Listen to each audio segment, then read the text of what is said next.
at the CILC.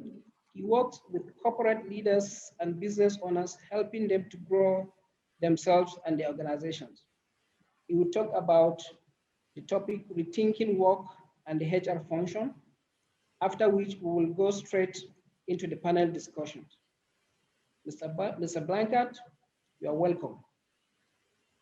Thank you, Usman. Really appreciate it. Good morning, good evening, good afternoon. It's a pleasure to be here, and I want to thank Secretary General for inviting me and for the CTO to have me as a presenter. Now, let me tell you a story first, because when I think about rethinking work, rethinking the HR function, I remember some significant moments in my own life. And the dates go through from December 27th, 1990. If I go back to 1984, if I go forward to 1995, I go forward again to 2007. Now, the reason these are significant is because for each of those moments, I had to rethink. I had to reassess my current state of thinking and change my approach. So rethinking is not just a matter of I am thinking something different, but when I think something different, I must do something different. So I want to share with you a short presentation on how do we rethink work and what are the implications of not rethinking work, as I share with you my own experience of rethinking my own work. Now, if I go back to my natural style is one where I'm more people oriented. But I studied engineering. I studied telecommunications, worked in telecommunications for over 25 years. And I wondered, I'm not a natural engineer, to be honest with you. I studied engineering, but engineering is just something that's natural to me. I am more people oriented. So I began to recognize as I grew older that the technology foundation really cemented for me the ability to be able to utilize technology for building capacity. And one of the things that we will recognize is that if we are not able to leverage technology, we are going to struggle. So let me share with you a story of two of my children. Ayana is 25. She's a doctor. She's a pediatrician. Michael is 13 and now entering primary school, now in primary school. Now, one of the things that I've recognized is there are similarities about Michael and Michael and Ayana, and there are differences about Michael and Ayana. I go back to Ayana being 3 years old. We're in the Cayman Islands, and she's jumping on the bed, and I'm trying to make sure she's protected. As Ayana grew, I had to rethink my approach to protecting her.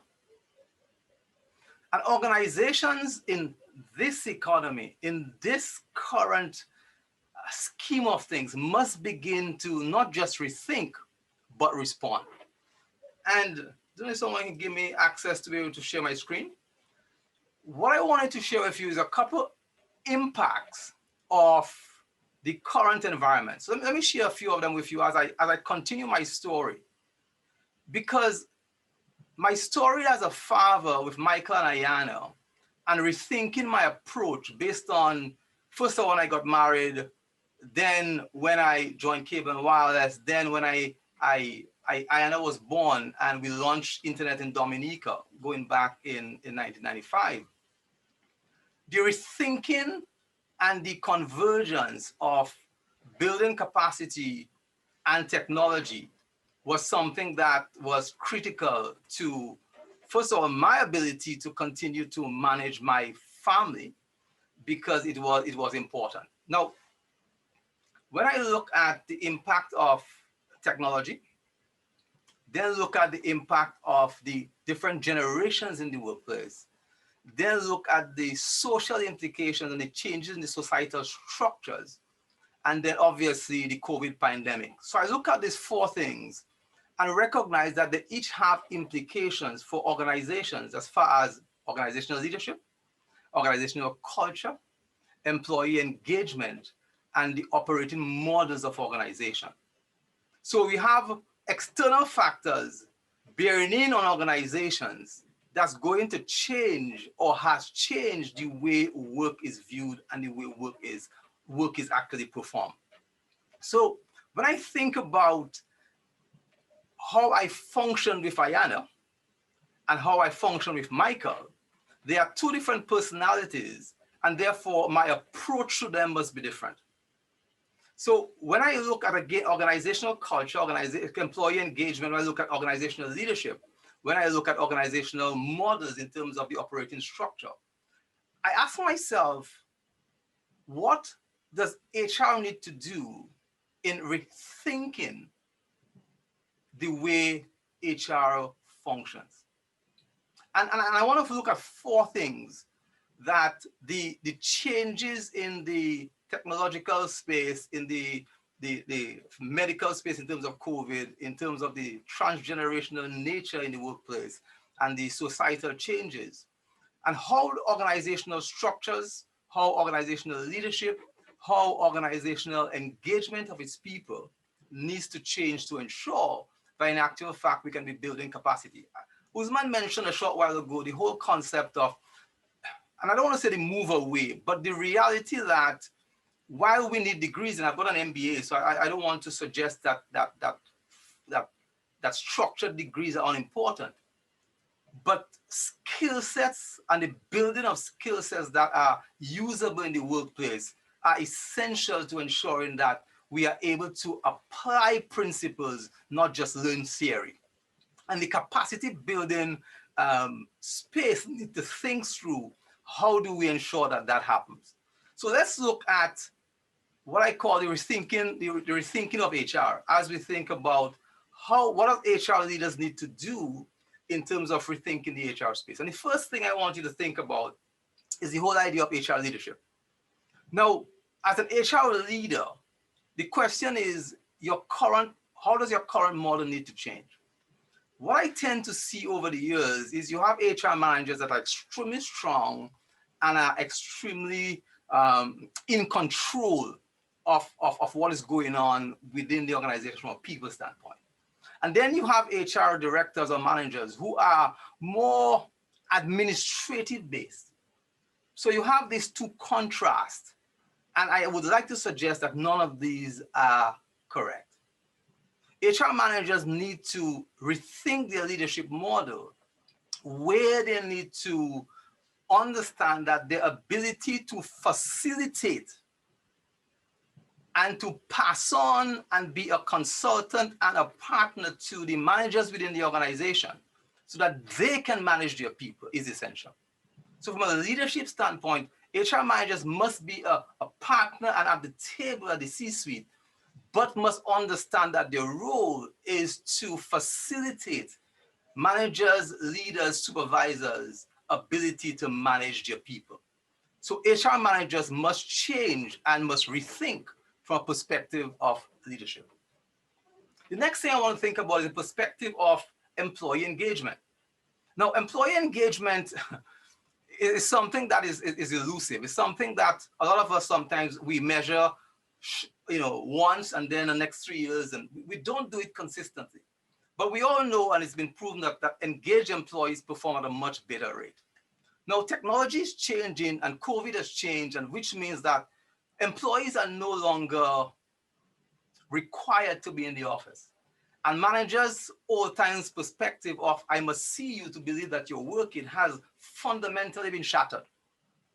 It means, for example, that HR managers must help managers understand that this type of model is something that is going to continue into the future, and therefore they must review the way they engage employees. I'll give you a simple example. Employees must work from home, which means they must have stable internet connections. Employees must work from home, which means that they must be able to have a network at home that gives them the ability to connect all the time. Now, Unlike me, I have an engineering background, so therefore I can set up my own home network to most of it, in terms of most of the things. But HR must understand that engaging employees would mean, for example, getting involved in helping employees set up their home networks, not necessarily by doing it for them, but being able to facilitate, maybe by giving loans, maybe by providing IT support from the organization, maybe by doing training courses. So that type of engagement has to be different. The way that we build teams have to change because people are remote and people are functioning differently. So employee engagement is different. The third thing I want us to think about is the whole idea of the role of the HR manager at the executive table. So you as the HR manager must be able to have a conversation around business growth. You must be able to have a conversation around how each of the individual members of the executive team function. Because you as the HR practitioner, as the HR strategic partner, must be in a position to be able to build capacity, not just below your level, but across the organization. It means you must understand what your colleagues are dealing with, going through, and be able to understand how you can support and build their capacity without feeling that you must come into the to the C-suite meeting putting on an HR hat. You must put on an organizational hat to be able to review and to be able to support your HR, your other colleagues within the C-suite. And the fourth thing that HR managers, I believe, must do in terms of the HR function is to relook at the whole idea of capacity building and human resource development. If you don't develop your people, then you are stagnating the organization. And I'm not just thinking about a single row of skills. I'm talking about a broader range of skills. And for me, the whole idea of ability to be aware and be emotionally connected is important. So let me share a simple model with you that, as I close, to be able to explain to you what you need to think about. You need to think about at the base, what is in it for me? What I mean for me, I don't mean for you as the HR manager, but for each individual within the organization. Adults only learn when something is in it for them. So you must be able to present something that says, what's in it for me? So they must understand that. Then the issue of self-awareness. If I'm not aware of myself, it doesn't matter what training you lay on top of that is going to crumble. The foundation of any training program, any capacity building program starts with self-awareness. It then goes to mindset. It then goes to the way we think and the way we perceive things and how we should look at things. It then moves to training, coaching, and application. Because training on its own, I'm sure you've seen, hasn't quite worked. You must infuse that with coaching and mentoring, and then with the application of that through projects, through special assignments. And then there must be a layer of tracking and accountability. Many times we send people to training, but nothing follows. We do not have the manager, the supervisor, or the leader of that unit tracking and monitoring and facilitating the assurance that these skills are